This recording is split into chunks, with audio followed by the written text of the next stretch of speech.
Hi, I'm Sid Dobrin.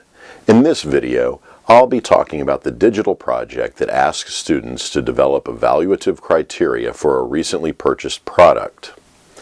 This assignment can be thought of as having three key components.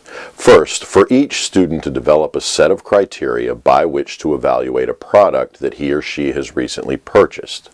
Second, to use those criteria to write an evaluation of the product.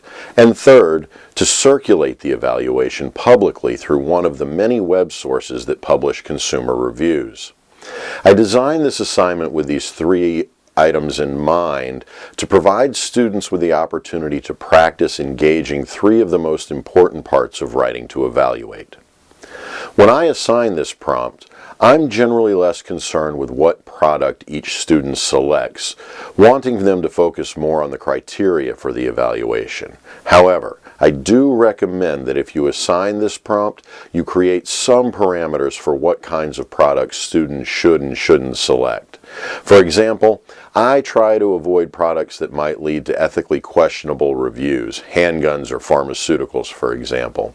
I don't eliminate these from the list of possibilities because of a political bias, but because students tend to develop their evaluative criteria around personal beliefs rather than critical criteria. Once students have selected products, I emphasize the importance of the criteria development for this assignment.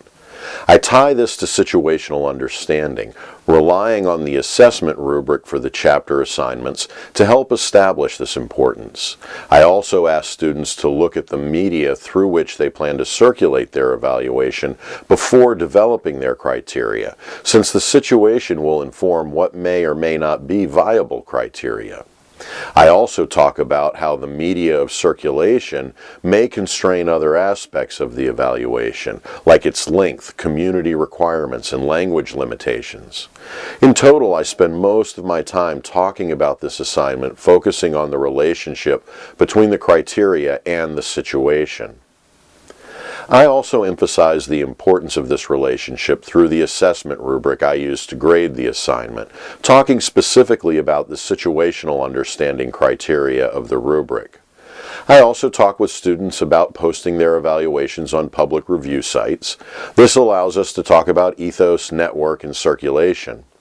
Of course, it's one thing to write an evaluation for the sake of evaluating, but circulating the evaluation publicly adds to the possibility of real-world response, circulation, and engagement. So those are a few key points I try to emphasize when making this assignment.